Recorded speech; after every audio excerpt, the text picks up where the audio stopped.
बच्चों, लेक्चर 2 में अभी हमने देखा कि ग्राफ के किसी बिंदु पर x के सापेक्ष y में परिवर्तन की तात्क्षणिक दर निकालना एक दुष्कर कार्य है। हालांकि उस बिंदु पर स्पर्श रेखा खींच दिया जाए और स्पर्श रेखा की ढाल निकाल दिया जाए तो तात्क्षणिक दर तो मिल जाए, लेकिन एक जटिल प्रक्रिया है। उससे बचने के लिए application of mathematics in physics में हम लेक्चर 3 में हम आपको अवकलन के प्रारंभिक ज्ञान के बारे में बताते हैं। बहुत महत्वपूर्ण है। फिजिक्स प्रारंभ करने के पहले इसका ज्ञान अत्यंत आवश्यक है। एक तरह से समझिए कि जिसे मानव के रीढ़ की हड्डी होती है, ठीक वही है। क्योंकि भौतिकी में ऐसा कहीं नहीं है कि हमको किसी परिवर्तन की दर कहीं न निकालनी, ऐसा कोई चैप्टर नहीं। इसलिए इस लेक्चर को बहुत गंभीरता से, बहुत सीरियसली सुनिएगा। कोई युक्ता घबरा नहीं। मान लो बच्चों, दो भौतिक राशियां, एक का नाम है स्मॉल x, दूसरे का नाम है स्मॉल y। स्मॉल x के मानों को x अक्ष पे दर्शाया गया है। अब उसके संगत जो स्मॉल y का मान मिल रहा है, जो भौतिक राशि स्मॉल y का मान मिल रहा है, इसको y अक्ष पे दर्शा करके हम एक ग्राफ खींचे। x अक्ष और y अक्ष के बीच एक ग्राफ हम खींचा यहां दिखा। ये ग्राफ है।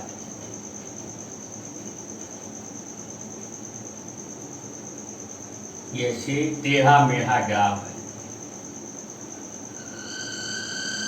है। अब इस ग्राफ पर दो बिंदु हैं। एक बिंदु है P और दूसरा बिंदु है Q। तो अगर इन दोनों बिंदुओं के बीच x के सापेक्ष y में परिवर्तन की औसत दर निकालना हो तो इस P और Q बिंदुओं को मिलाने वाली एक सरल रेखा खींच देते हैं। और इसके पहले वाले लेक्चर्स में हमने आपको बताया था कि हम इस सरल रेखा की ढाल निकाल दें। x अक्ष की धन दिशा से बनाए गए कोण का तय।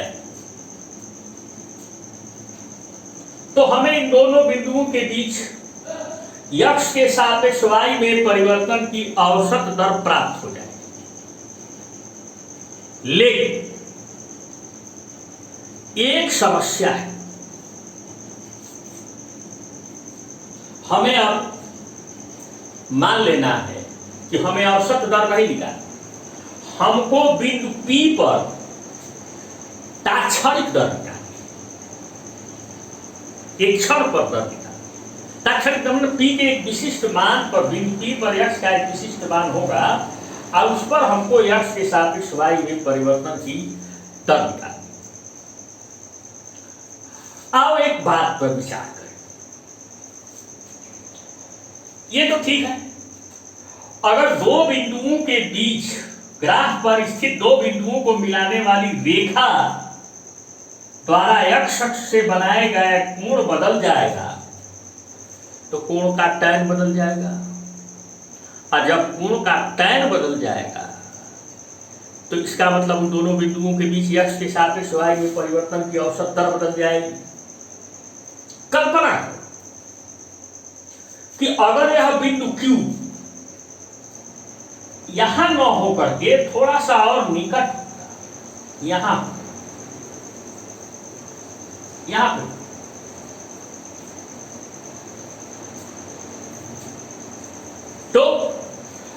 अब इन दोनों बिंदुओं को मिलाने वाली रेखा ऐसे खींचते, ऐसे,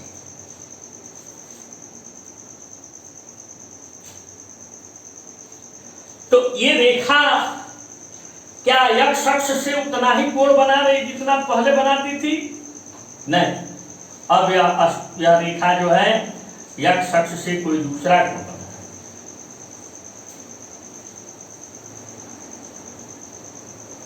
जब कोण दूसरा बना रही है तो कोण का tan भी दूसरा हो, और जब कोण का tan दूसरा होगा तो इसका मतलब अगर यह बिंदु Q यहां होता तो इन दोनों बिंदुओं के बीच x के सापेक्ष y में परिवर्तन की औसत दर दूसरी होती।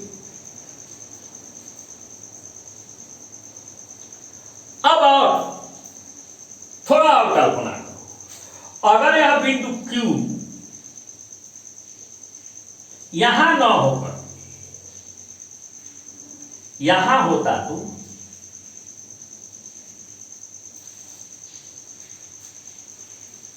तब क्या होता?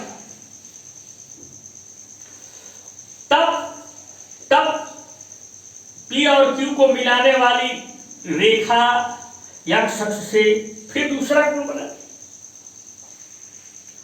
तो इन दोनों बिंदुओं के बीच x के सापेक्ष y में परिवर्तन की औसत दर फिर बदल गई।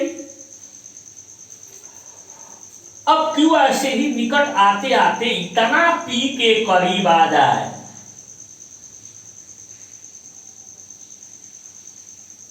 और निकट आ जाए और निकट आ जाए और निकट आ जाए, आते आते आते इतना करीब आ जाए कि बिंदु P और Q लगभग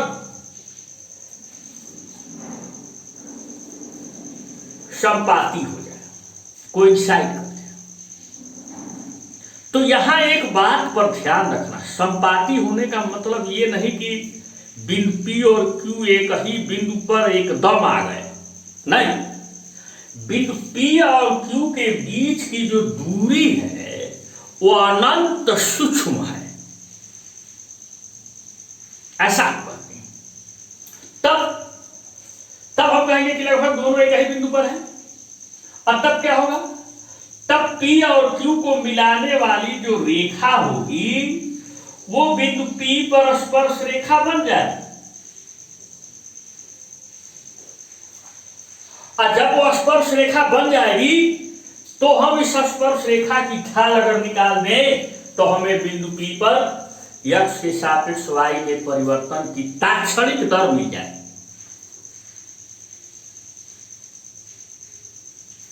यानी वही औसत दर तात्क्षणिक हो जाए।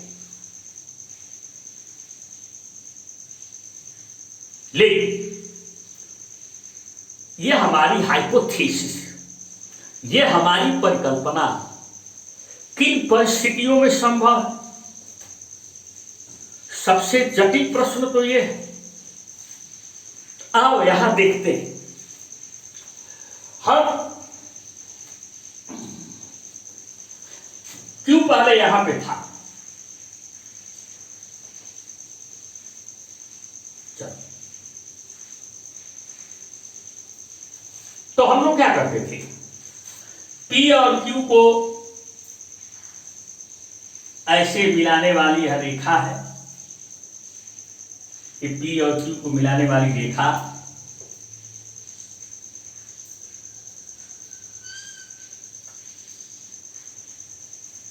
अब P पर मान लो x का मान x1 है, Q पर x का मान x2 है,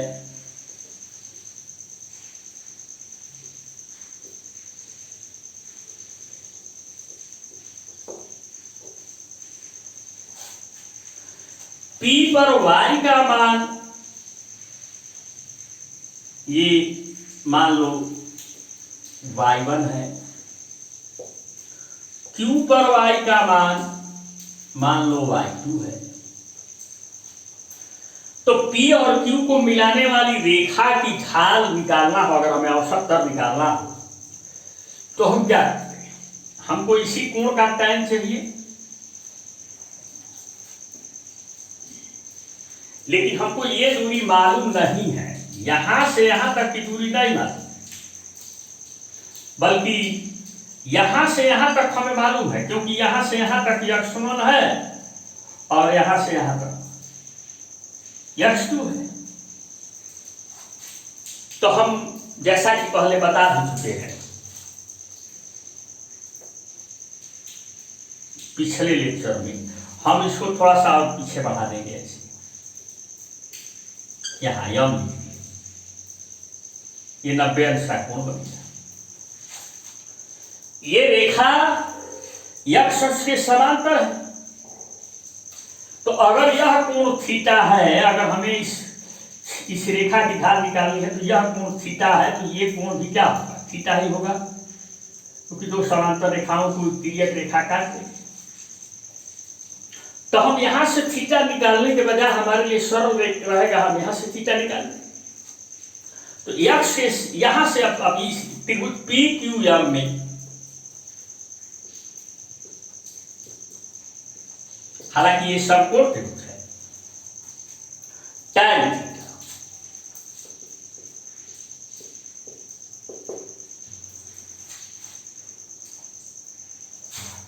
x के सापेक्ष y में परिवर्तन की औसत दर लंब QM बटे आधार PM, अब QM होगा कितना, QM तो देखो यहां से यहां तक y2 है, यहां से यहां तक y1 है, तो ये यहां से यहां तक कितना होगा, y2 माइनस y1, यह इसके बराबर है, तो ये y2 माइनस y1, तो QM हो गया y2 माइनस y1। और यहां से यहां तक x का मान x2 है और ये x का मान x1 है, तो ये मान कितना होगा, x2 माइनस x1, यही मान x2 माइनस x1 है, तो ये भी PM हो गया आपका x2 माइनस x1। तो x2 माइनस x1 वाजिब में वास्तव में है क्या, x के मान में परिवर्तन हुआ इतना, तो y के मान में परिवर्तन इतना हुआ, y2 माइनस y1। x के मान में x2 माइनस x1 परिवर्तन हुआ, तो उसकी संगत y के मान में y2 माइनस y1 परिवर्तन हुआ, तो यही x के सापेक्ष y में परिवर्तन की औसत दर हो गई P और Q के बीच में। तो हम इस y2 माइनस y1 को डेल्टा y करेंगे, x2 माइनस x1 को डेल्टा x करेंगे। कुल मिलाकर यही हमारा P और Q बिंदुओं के बीच x के सापेक्ष y में परिवर्तन की औसत दर है। अब देखा जाए तो ये डेल्टा x है, हम कुछ समय के लिए x2 + 2 को हटा दें, y2 y2 को कोई मतलब नहीं है, ये डेल्टा x है और ये डेल्टा। आप ध्यान से देखो, जैसे जैसे बिंदु Q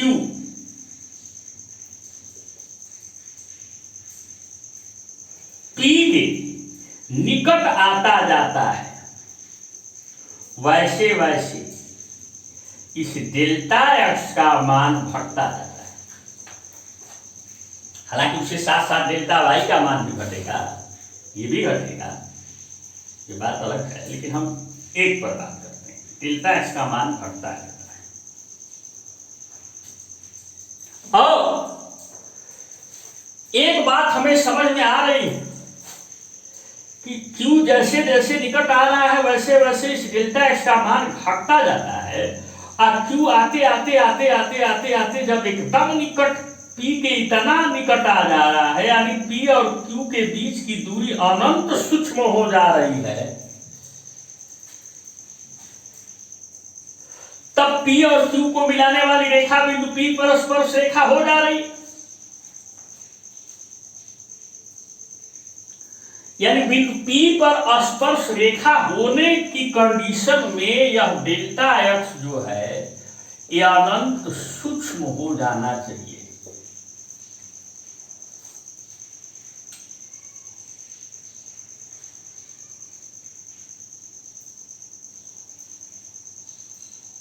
और इसी बात को हम कहते हैं कि जब डेल्टा एक्स अनंत सूक्ष्म हो जाएगा,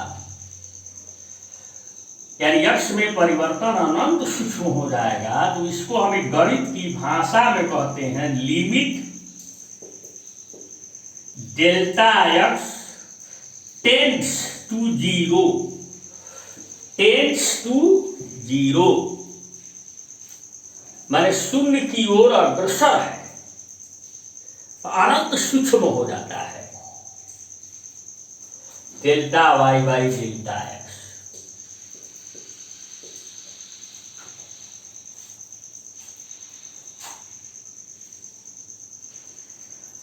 तो इसी को हम ऐसे लिखते हैं d by D x y. Common way में लोग बोलचाल की भाषा में d Y by D x कहते हैं।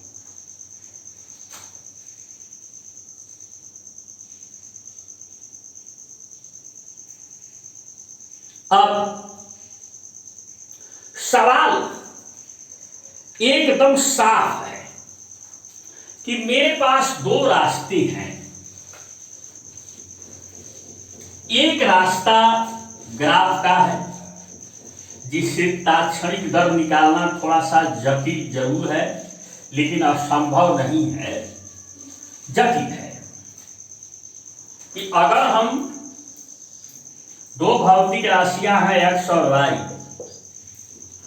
इसमें ग्राफ खींचना है, खींचा गया है और कोई बिंदु है,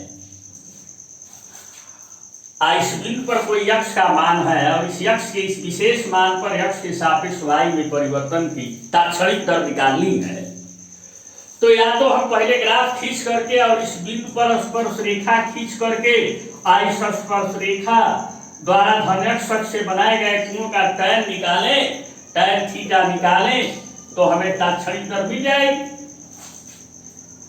या नहीं तो हम इस बिंदु विशेष पर delta y by delta x में परिवर्तन की दर, औसत दर ही निकाले, तब जब limit delta x tends to zero, माने एक्स में परिवर्तन अनंत सूक्ष्म होने की अवस्था में अगर हम इसको निकाल लेते हैं, तो भी हमें इसको D Y by D X या D by D x Y कहते हैं, तो भी हमें बिंदु P पर x के सापेक्ष y में परिवर्तन की तात्क्षणिक दर ज्ञात हो जाएगी। अब हमें क्या लगता है कि हम पहले ग्राफ खींचे, ग्राफ पर वह बिंदु पता करें कि किस बिंदु पर हमें x के सापेक्ष y में परिवर्तन की दर ज्ञात करनी है। अब उसके बाद उस बिंदु से स्पर्श रेखा खींचे, अब फिर स्पर्श रेखा खींच के वह एक्स अक्ष की धन दिशा से कितना कोण बना रहे उसका कोण ज्ञात करें, फिर उसका टैन निकालें, तो टैन थीटा निकालें, या किसी गणितीय विधि हम कोई ऐसी विधि इस्तेमाल करें कि एक्स में परिवर्तन अनंत सूक्ष्म होने की अवस्था में delta y by delta x गणितीय विधि से निकालें, यानी d Y by D x निकालें।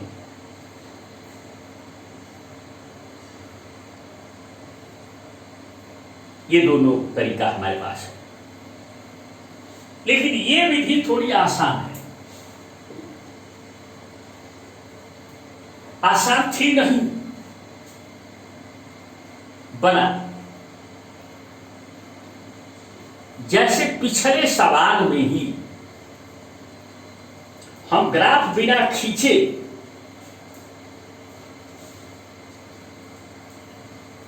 कैसे तात्क्षणिक परिवर्तन की दर निकालेंगे, और इसी अवकलन की सहायता से, इसी को अवकलन कहते हैं। The rate of change in y with respect to x at a given point,